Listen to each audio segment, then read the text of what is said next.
Hello and welcome. Welcome to Self-Care Regimen for Veterinary Professionals.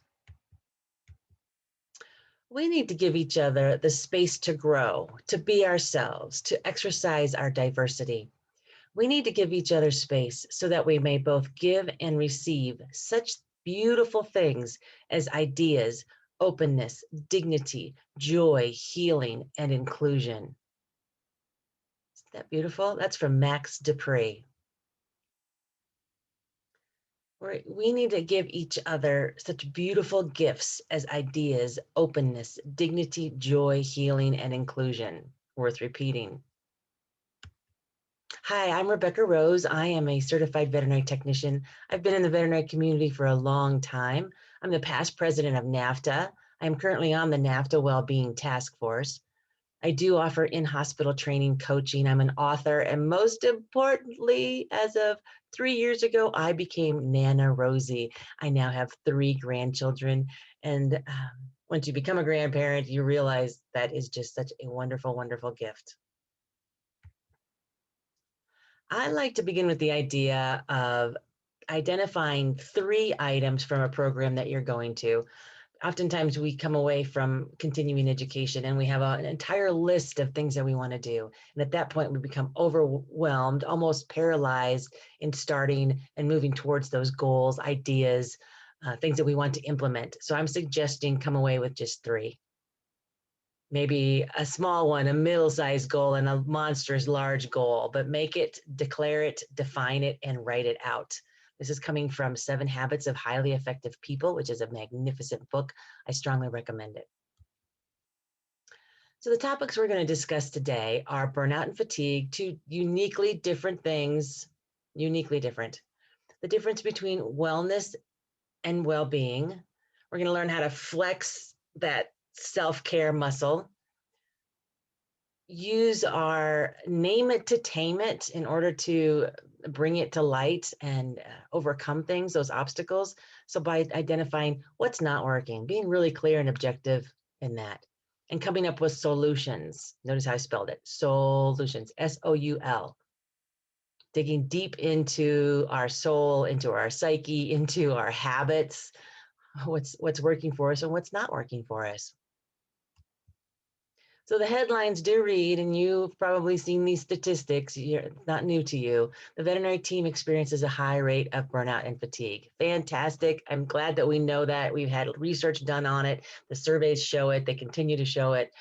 I am very action-oriented. Great, we know it. I started speaking on this topic actually during my VSPN classes, probably in 2006, maybe 8-ish.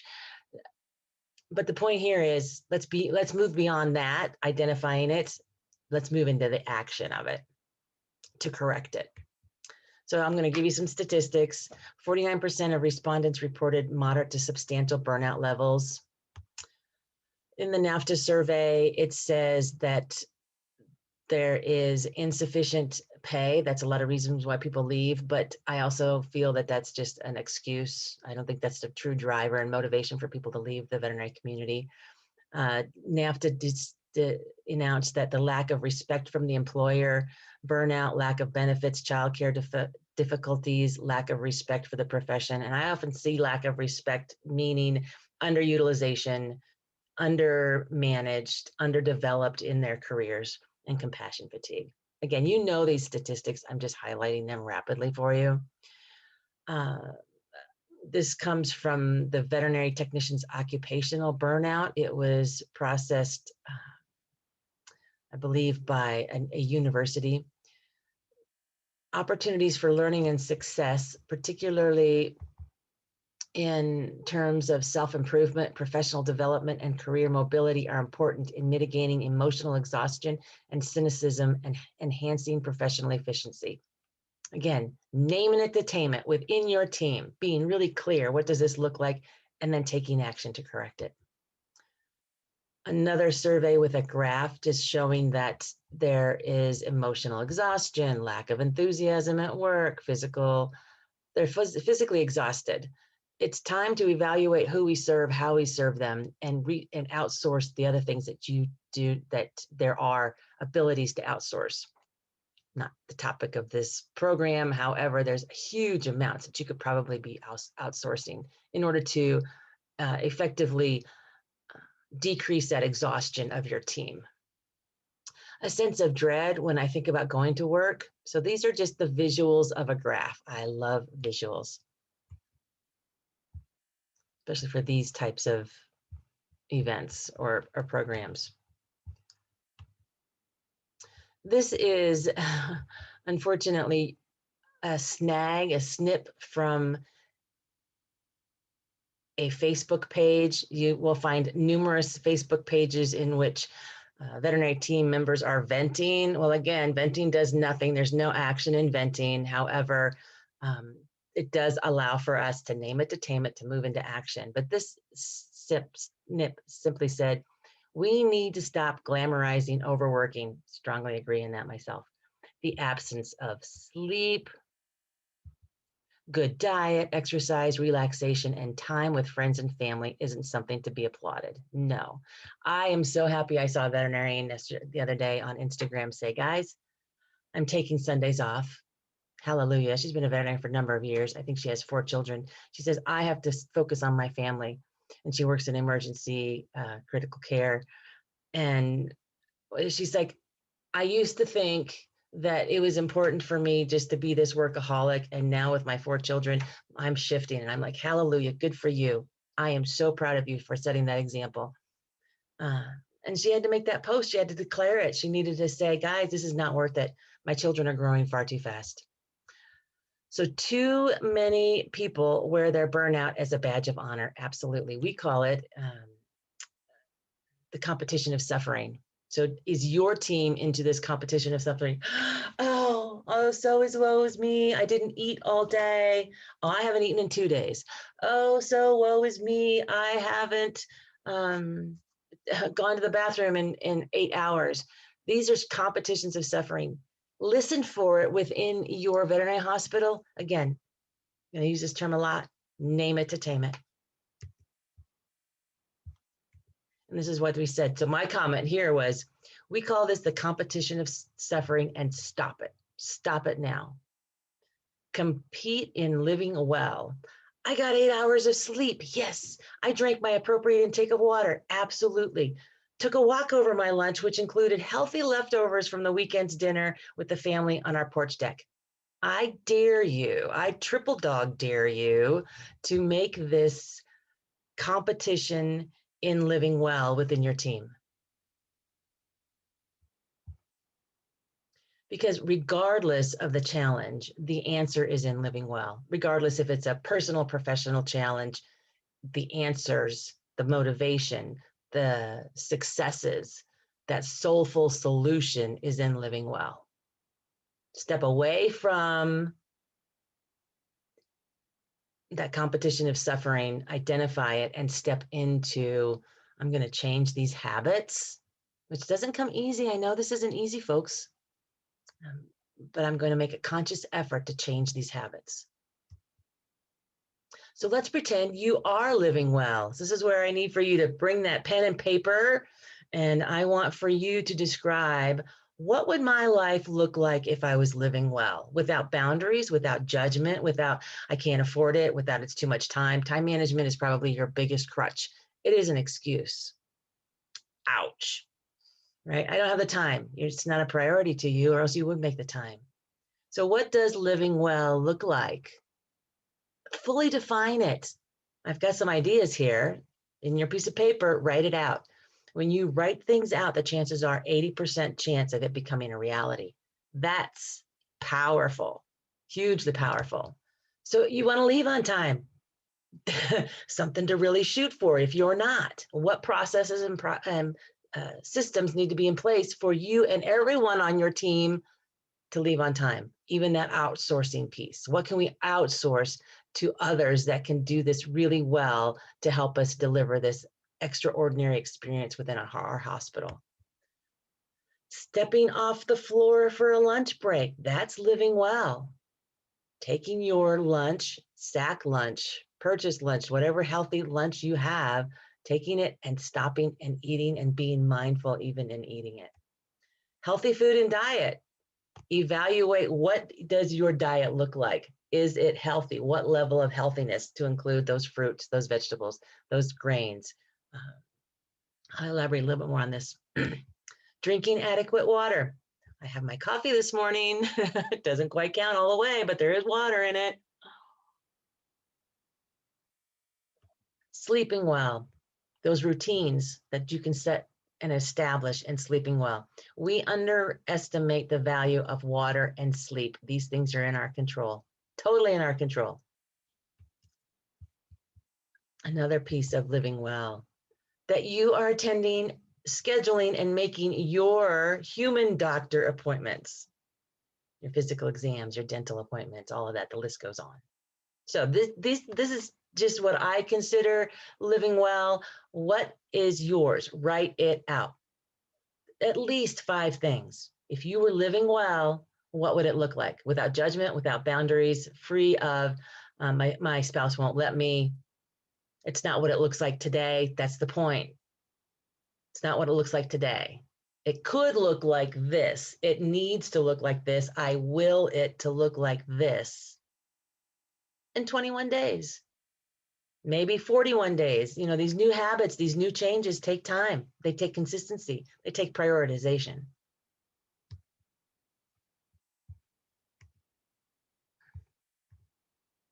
So next on our agenda is wellness versus well-being. I remember when we first started talking about wellness plans within the veterinary community, and then we started talking about wellness for our teams, and that was very confusing. So let's be clear, what does this look like for you, your teams, and the verbiage around that? Because it's overwhelming. Look at this. You've got emotional health, wellness, environment, health, budgets, financial, occupational, sleep. It's overwhelming, right? That is stressful in and of itself. So essentially, well-being begins with wellness. Well-being is this holistic approach to well-being. And this is actually off the AVMA. There are a number of resources within our community for so much of this, and outside of our community as well, right? So there's so many ideas and concepts we can take from other industries. Unfortunately, the veterinary community is slow to adapt often, but, and I apologize, this is kind of fuzzy. In this wheel of health, when we're looking at how many pillars are there of health, it includes emotional, physical, financial, intellectual, occupational, environmental, social, spiritual. These are the pillars of well-being. This is the holistic piece that makes you a whole person. I can remember attending burnout and compassion fatigue courses even in 2001. The Humane Society was putting them on, and it was showing, you know, in this wellness wheel, where are your lumps and bumps? Where is it flat? Where is in this wheel? What isn't working for you? You know, if you are putting in too much time in that workspace and you're denying your spirituality, that's not healthy. But if we look at the visual of it and you create, yeah, I could increase my physical, it's a time thing. It's a priorities thing. It's evaluating it, labeling it, and creating a visual of what you want it to look like. Strongly believe in these visual pieces, as you can tell.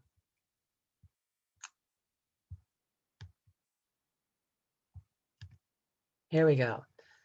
What about the idea of self-care in well-being, which touches on a lot of these pillars? Let's define that for you. Let's flex that self-care muscle. Let's flex it hard. You will be receiving, or somewhere around this video, possibly in the comments, possibly in an email, this download. It's developing the self-regimen for veterinary professionals specifically. It's one of the first things I created when I started Catalyst Veterinary Professional Coaches. I knew then that our focus was going to be on well-being. I just didn't know to what level. So it simply says that you need to maintain that cup of what brings you joy, what is your driver in this is my moment, this is my quiet time, this is my spiritual time, this is my emotional time. I need this to fill my cup. And it looks different for all different people. What fills your cup? Maybe it's reading, maybe it's walking with your dogs, maybe it's riding your horse. What fills your cup? Thankfully, each of our cups needs to be filled by different things. I am a coffee drinker with foo-foo creamer. This fills my cup. First thing in the morning, I'm filling my cup. I'm filling my self-love. This is how I love myself. Set and maintain healthy boundaries. Boundaries are healthy in all aspects of our lives, helping us with that rudder, what I will and will not do, what I will and will not accept and tolerate. I'm working with we meet with some team members during our mindfulness and gratitude sessions, and someone is having and designing their wedding, and we are totally behind her saying, this is your day. We in this mindfulness group support you in making it your day and helping set those healthy boundaries for everybody else and families, because families want to meddle in weddings. I don't know why. Don't get me started. All right. Setting healthy boundaries. This looks different for everybody. And it's in the inability to say no, to feel guilty, shame, the biases that we have, the things that we are told as young women and young men, all of these things chisel away at our boundaries. And it's time for you to reclaim those boundaries. And then honoring your personal values. Do you know what you value? In my world, I value relationships highly. I value time, efficiency, problem solving. I evaluate having good, rich conversations with people, which helps elevate my relationships with people. I value being empathetic. I'm heading towards, well, I'm on the downside of I'm heading somewhere. I've been around a long time. Let's just put it that way. I've been around for over 5.5 decades. In that period of time, I can say that I have empathy because of my experiences with so many people. But honoring your values, declare them, write them out. Your values, your personal values, vision, and mission. My mission, personal mission, and I've had it since my children were teenagers, now they're in their 30s, is to be a physically fit, spiritually hip granny with time and resources for my family's friends and grandchildren. That's what I wrote 13, 16 years ago. It's been the driver to where I am right now in my career. Even though there was nothing in that would talked about a career, right? My mission, physically fit, spiritually hip. All right, last one here. Balanced perspective. There will always be heavy influences in our lives. Family, society, bosses, friends. These are the influences. The expectation may be to produce perfection. Ooh, perfection is unrealistic. Seek balance between our internal and external drivers. And I actually feel, and I should add this to the resources, is to seek a blend between our lives and our careers. They can blend instead of this balance. I think the balance, see the difference? They're conflicting to each other. But if we can consider having this work-life blend, which is actually a very solid concept, that might work for you better. So download this, create it, print it, put it in your office, put it in your vehicle, place it somewhere to remind you that these are some of the things you're focusing on. And please remember, self-care is not selfish. This oftentimes rises and brings up a lot of conversations when I'm with you or there's a chat, something else is going on this side. Remember, you have to fill your cup before you can pour out of it. If you are running constantly on a 1/4 cup or even less, that is not sustainable. Self-care, well-being, wellness, your pillars in well-being, you're worth it. You're worth it for your family. You're worth it for your team. You're worth it for your patients. If you are running on that 1/4 tank, and you are totally driven by caring for your patients, you are not caring for them in the fullest capacity. And I also know from speaking with veterinary teams that because of the stress level and because of the caseload and all of that, we are so multitasking. And when we multitask, we are could be causing further harm, making more mistakes. In this self-care and in this awareness, emotional intelligence, even in elevating all of that, you might possibly learn how to be more present in that. That multitasking does not work. Having this conversation with our team, what are we doing? We are just burning candles at both ends and even in the middle. This is what this looks like. How can we better serve ourselves as a team and support us? And how can we better serve our patients and our clients? And being really clear, who do we serve? How do we serve them? And what can we outsource? Because there's lots of opportunities for outsource once you think about it. You're not decreasing the patient care you are delivering. You are giving your team the bandwidth to deliver it properly. All right. Consider on this wheel, this emotional well-being, wellness pillar wheel, what describes your relationship in well-being and self-care? Here's some things to choose. You might, I understand the concept, but can't bring myself to partake in it. I understand self-care is important. I understand self-care is not selfish. I just can't bring myself to do it. There's things in me, biases, tracking,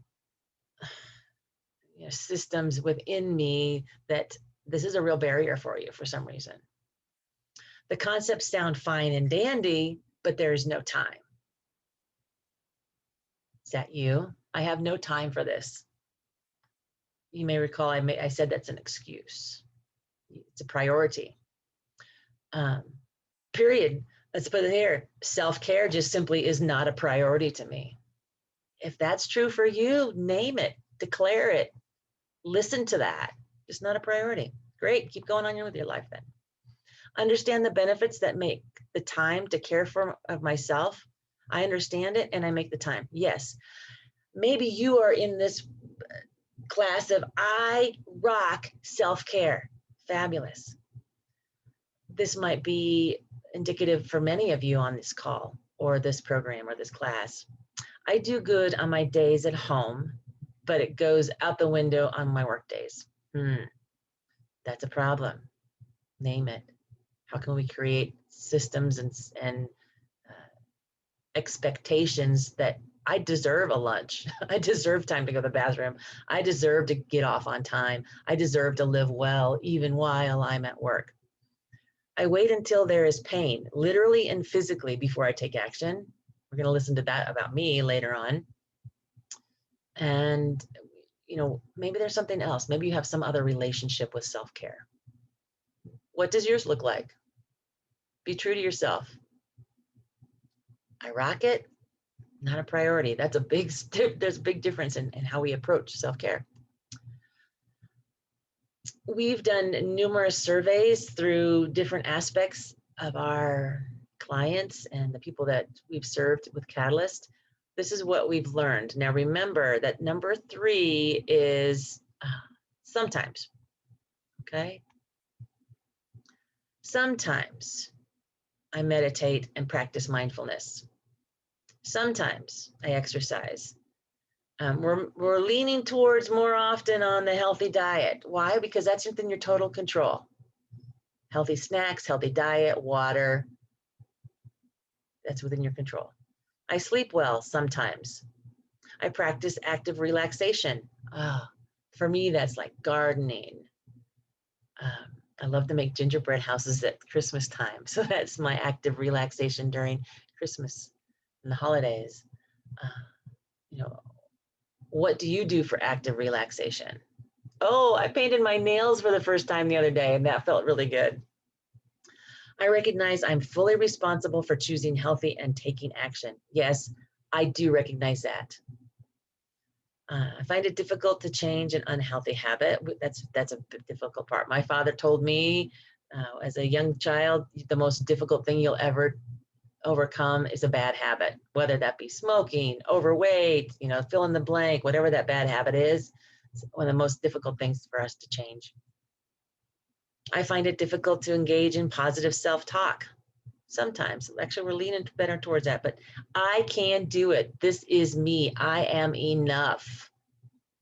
I have all of the tools in my toolbox to accomplish everything I want to do in my life. I choose to work for organizations that support my career and life. Good. And I consciously surround myself with encouraging supporters. That's a biggie. If you have someone in your sphere of influence, in your friendship pool that doesn't support you, time to say, hasta la vista. I am engaging and valuing myself, my self-care, my self-worth, my time, valuing all of that, and find the people that support you in it. There's more people than you might think. That's the good part. That's the magic. When you start shifting this and declaring, this is what I want in my life, through law of attraction and so many other things, it will come to you. It will come to you.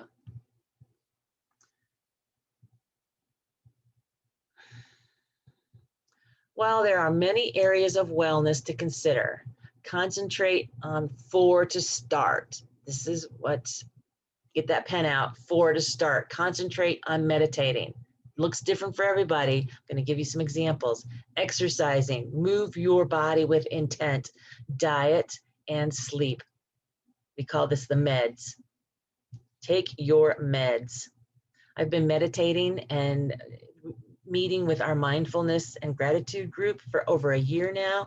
We meet 7:30 in the morning, Mountain Time. If you're interested, reach out to me. I'll show you where to find that. And I'll put it in some of the comments and the resources around this. Let's consider, what does self-care look like for you? We've mentioned quite a few ideas of what that looks like. Maybe riding your horse, taking your dog for a walk, doing your nails, having a manicure, pedicure. Most people think self-care is bubbles and chocolate. No, bubble baths and chocolate. No, it's far more than that. It's taking care of your body, making those doctor appointments, being there for yourself, realizing that for me, just to sit here on the couch with no television, nothing, and just sit here on the couch, gazing into the abyss of nothingness is good. That's okay. And finding out and deciding what is working for you and build on it. Oftentimes we'll say, this isn't working, this isn't working, this isn't working. Great, you identified it. On the flip side of it, what is working for you? Let's build on that. Make this self-care list and build on it.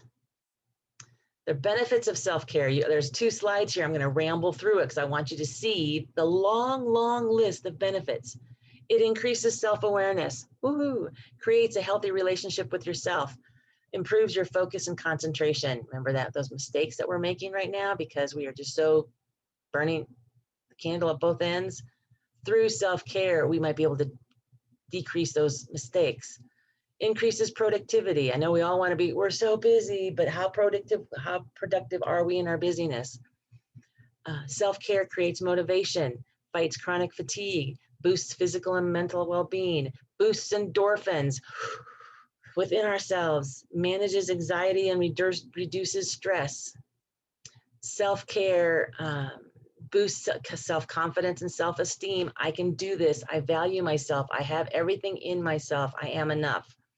Feel a greater sense of fulfillment, creates a work-life balance. I want you to focus on this blend. Improves interpersonal relationships, hacks your brain to increase creativity. I love that. I do that in my meditation. So in our meditations, we do a lot of oxygenating. God, you just can't help. When you're oxygenating your body, you're feeling better. Helps control emotions, gives yourself a reason and motivation, increases happiness. I just want to be happy. Focus on self-care. It elevates emotional intelligence or your emotional quotient. increases self-love. I do love myself. So this is an overview of, look at all this fantastic stuff just from self-care. What does that look like for you? What does self-care? Doesn't have to be expensive. Matter of fact, it can be very inexpensive. A lot of it's based in that time and the priorities. So we're moving on to what's not working. Ugh. And how do we incorporate this self-care? Because people will say, don't have the time, don't have priorities, don't know what it looks like. My boss won't let me, my outside externals won't let you. Well, we have to bring that internally. I'm worth it, I'm valuable. I'm the only one that can control this. So what's not working, I have to tell you, and I'm sure this is true for a lot of us and that's viewing this, COVID weight, probably close to 10 pounds, living at home, being at home, the stress. I'm not a real stress eater, but more of a boredom, or I'm getting up because I've been sitting on the couch because I've been working all day on the couch and now I need to do something. So the first place he goes to the refrigerator. Anyway, I don't have to tell you what that looks like, why. What wasn't working? I have my winter clothes and my summer clothes, and it's a big ritual for me to switch those out. I love the symbolisms and the ceremony around that. I love to celebrate the shifting of the seasons. Yes, I'm that kind of person, and I've been doing this shift for all my life. So I'm putting away all of my winter clothes in which I've gained the weight, and I'm bringing out all my summer clothes, and I'm putting on my summer pants and all my capris, and I'm putting on my shorts, all the things I love to wear, and putting on my little, sun tops and all that. And I'm like, I love all my clothes. I'm very clothes driven. Although a lot of them, I also like to shop at thrift shops. Like this is a cute thrift shop. So anyway, I do enjoy going to the thrift store. But back to the weight. So I'm trying to put on my pants. I'm like, this is not working. My butt's bulging out, and I got the little muffin top. First time ever in my life, to be perfectly honest. I always kind of cruised around 155 pounds. I know I'm going through menopause. Naming it to tame it, right? All these things. So I made it a point, and I even shared in our mindfulness and gratitude, I am going to aggressively budget my calories. That's how I approached it. And within a month's period of time, I've lost almost all of that weight, almost all 10 pounds. So what's not working for you? For me, it was getting into my summer pants. That was the pain, the literal focus on, this isn't working, this isn't where I want to be, this is unhealthy, and shifting it to, okay, how am I going to fix it? What am I going to commit to? I'm going to commit to aggressive budgeting of calories, smaller portions, better food choices, less breads and pastas, which I love, less cheese, the higher fat content cheese. Anyway, you guys know that all those things. But the point is, how can you identify what's not working and then create that action, that goal, being really clear, what does that look like? You have to SMART goal it if you need to, or realize that I'm going to cut out one meal a day, but I'm going to have smaller portions throughout the day, whatever that is for you. Make it work. So I value time, my mindfulness and gratitude piece, my oxygenating of my body, the meditation that comes with that, the support that I get from the people that are in that group, leisure walks. I am not a runner. This body was not built for running. Even when I was in track in high school, I did the shot put and the discus. I am not a runner, but I do enjoy my leisure walks with Tilly, a healthy diet, and sleep. So these are the things I've always about. Me going to sleep at 9 o'clock is pretty much it. So take your meds. Keep it simple. 4 things. Meditate, your spiritual part of you. Don't underestimate the value of that spirituality. Exercise, move with intent, motivate your body. You might say, yes, I have a very physical job, yes, but are you properly holding your core? Are you properly picking up those animals? Are you properly doing some stretching during the day? What are you doing to really enhance that physical? Are you having some increasing your heart rate? Taking your meds includes intentional movement. Diet, totally in your control, and sleep in your control as well. You've got this. Understand the stats and burnout and fatigue, yes, but move into action. Identify your living well goals. Articulate your self-care needs. I need to eat lunch. I need to go off of the floor and I need to sit down and mindfully eat my lunch, eat my healthy lunch, have healthy snacks. That could be a declaration for you within your veterinary hospital. What are your self-care needs? Reminder that self-care is not selfish, it is essential.